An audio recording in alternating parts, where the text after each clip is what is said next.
The Weekly Feed.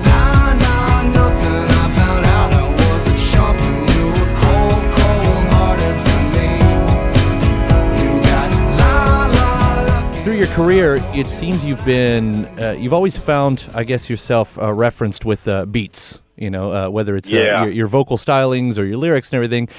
This book actually reminded me a lot of stuff I've read from Burroughs, which, of course, wrote a lot about drugs as well. Uh-huh. When you wrote this book, was it something you were like, how do I write a book? Do I have to look at certain authors? Did you have a template? Or because it's very conversational, so I was wondering if it just all came out. Well, the Beats thing is really interesting because I wasn't particularly influenced by them. I read Howl and I read On the Road, pretty much like everybody else did. Mm-hmm. But they were never like a conscious influence of mine. Now, in terms of the style and trying to pattern myself off somebody, I just tried to read authors that were much, much better than I could possibly hope to be. Carson McCullers and Flannery O'Connor and, John Steinbeck. And, I just tried to keep it to people that were, just Jedis, and maybe some little tiny bit of that would rub off on me.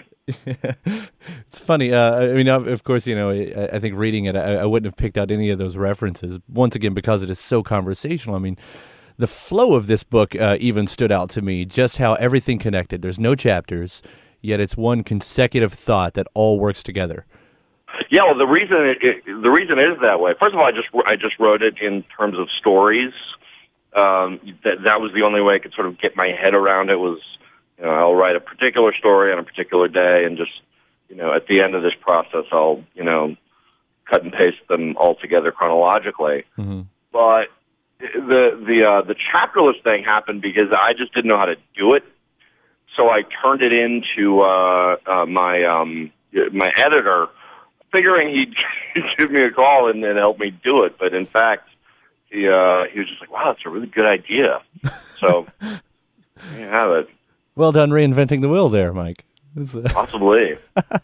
You've been on are you on a book tour? Have you already done a few readings of this already? I did the first reading from it. It wasn't my show, but I guested on Steve Earle's show the night before last.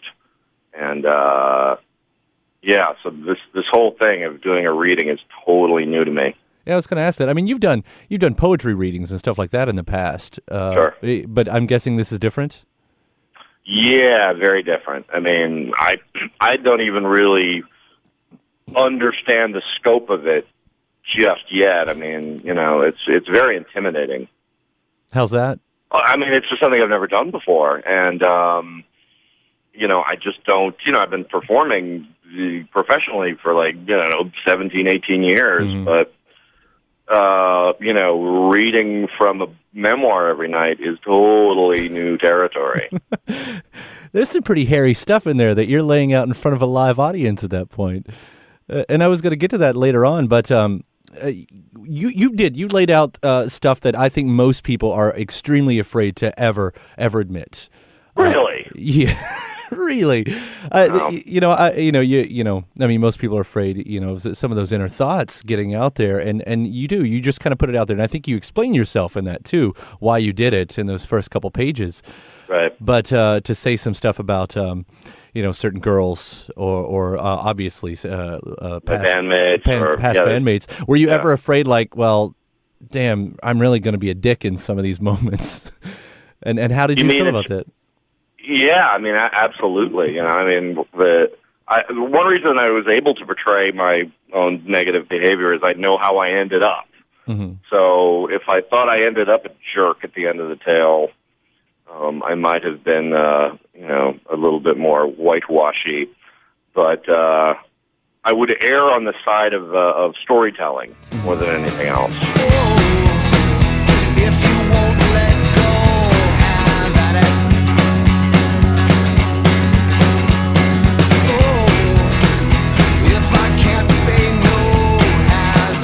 One of the first moments that I loved about this book is when you talked about how obsession is really what saved your life at the beginning of it. Mm-hmm. And I can relate to that actually very much just with this job. But how is that? So I mean, you get obsessed about it, and you just have to do this. Yeah, absolutely. I mean, I was kind of despondent about it because I just thought it was impossible. I thought it would never happen, and I'd make a living as for all intents and purposes, a rock star. Yeah. So yeah, I mean, I worked extremely hard, but the whole time being like, this is never going to happen. What am I doing? But I guess I just kept plowing forward. Yeah. Do you find yourself still as obsessed about music as you used to be? Has it waned any in 17, 18 years? No, not at all. I mean, it's certainly, when I was in Soul Coughing, eventually, they really didn't like the music. Mm-hmm. And so eventually I just gave up, and I was like, fine, I'm just going to show up. I don't care. But when I got sober, when I started making solo albums, the real passion came back, and it took a long time because I'd blown out all my receptors. My whole head was basically charcoal at that point. But now it's like incredible. I mean, it really is what my life is about now. Aside from that transitional phase, did you find it? Is it really different? I'm guessing it's different, but is it really different to write when you're sober versus when you're not? Yeah. Oh, yeah. I mean, like I for one thing, I just like it better. I mean, like I like the stuff I wrote when I was high, but then in the same period when I was not high, I think it was terrible. Everything I've made, I really look at it and I go, that's what I meant to do. That's what I meant to say. Yeah. Some of the old stuff, like, it's not even really finished. There's some parts that are like, words that are just sort of thrown together and, just like, oh, I'll finish this verse later type of things. I think that's what we all just kind of see. Like that must be Mike's stream of consciousness style. Right. Well, I mean, it's not like I became more logical when I got sober. It's definitely like I'm still pretty much all curveballs, but I just feel much better about who I am as a songwriter now. When we dive into the unknown, we dive into the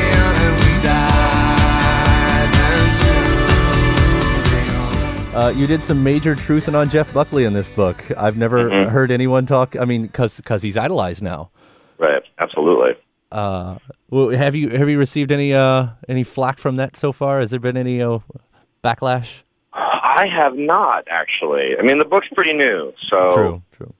Who knows what it'll take to get into the deeper quarters of the world.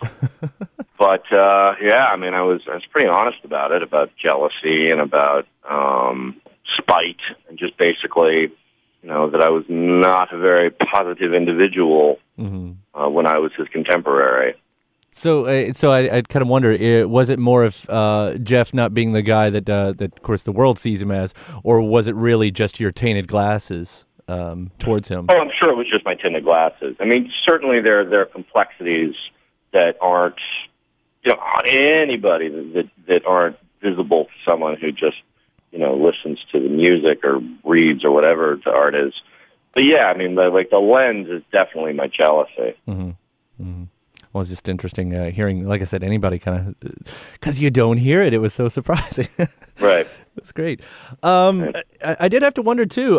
It was fantastic hearing all the history of what was going on with Soul Coughing at that time. It was not a band that was always on my radar. I came on with you with the solo career, but which is something I always love to hear. Thank you. Yeah, you put that in there, and I thought, well, that really was me, and now I'm going to say it, and it's going to sound like it.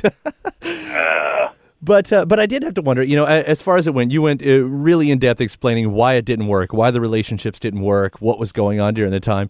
Were there happy times ever with that band?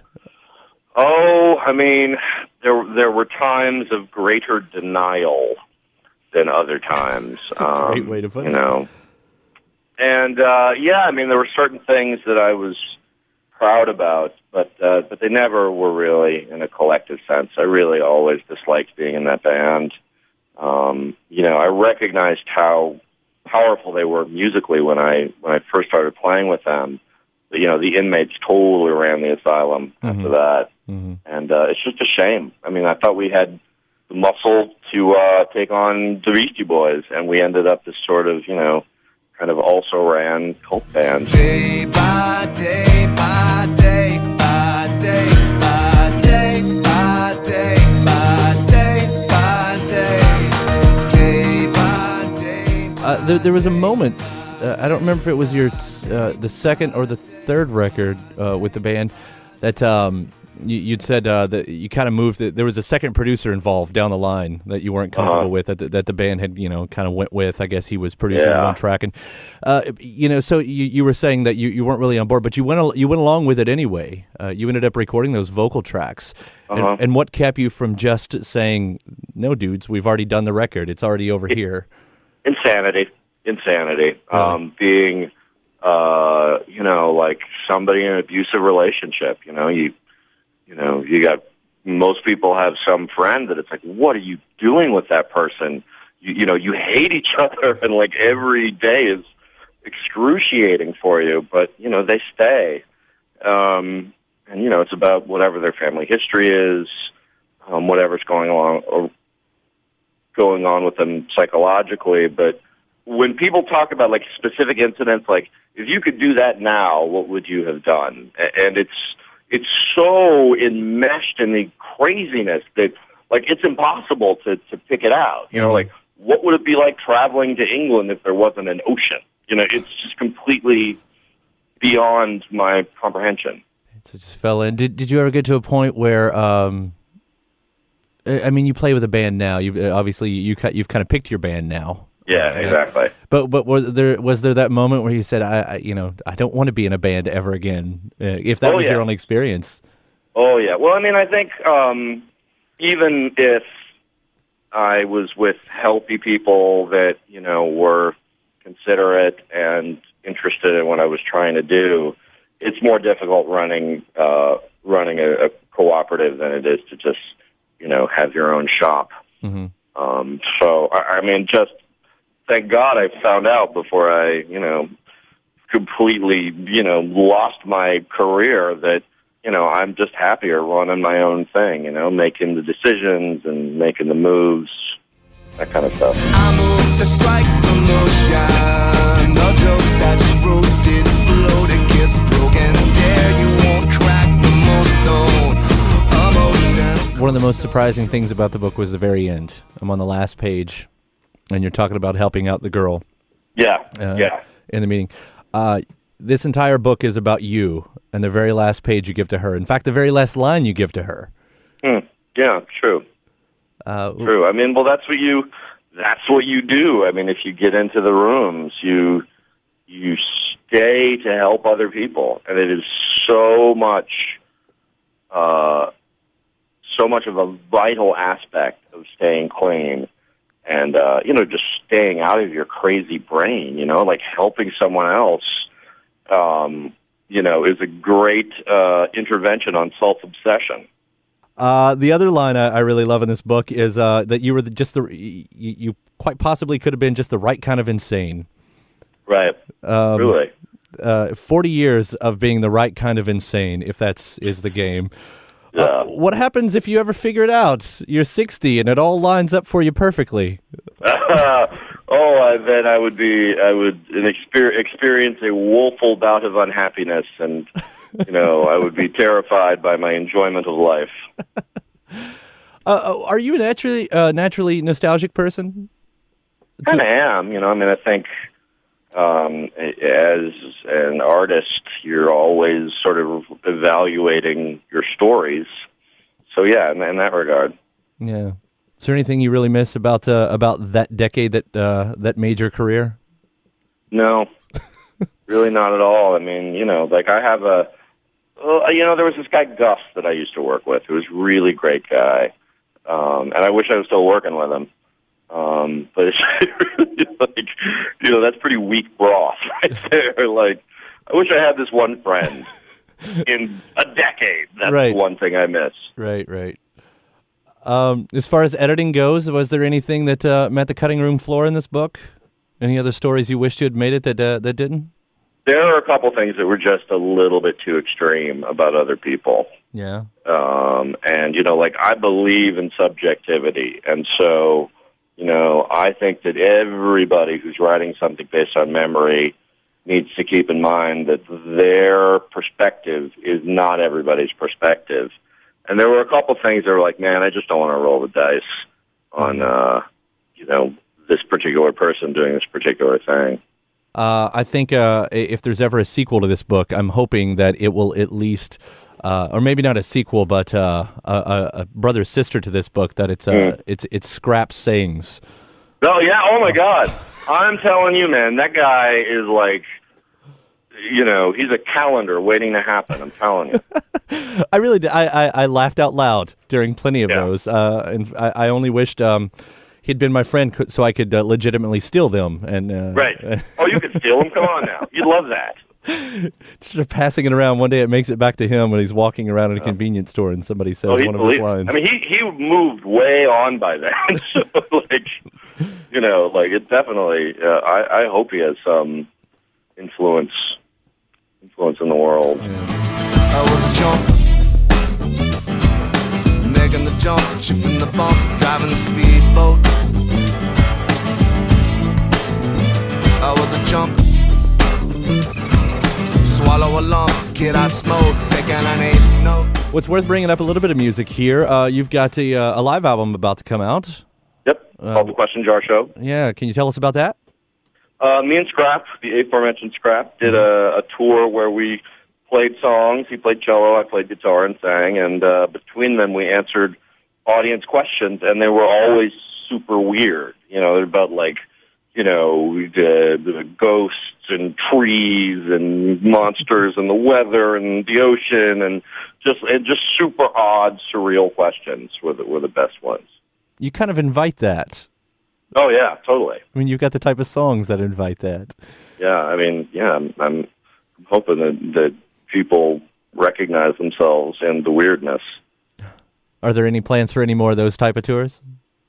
Yeah, I mean, I want this tour coming up is going to be some. There's going to be some Q&A stuff, which is different. Mm-hmm. But yeah, I mean, I'd love to do that again. It was super fun. I'd love to do it again. And as far as albums go, I know Yes and Also Yes is still pretty fresh to the world. But are you planning a future record yet?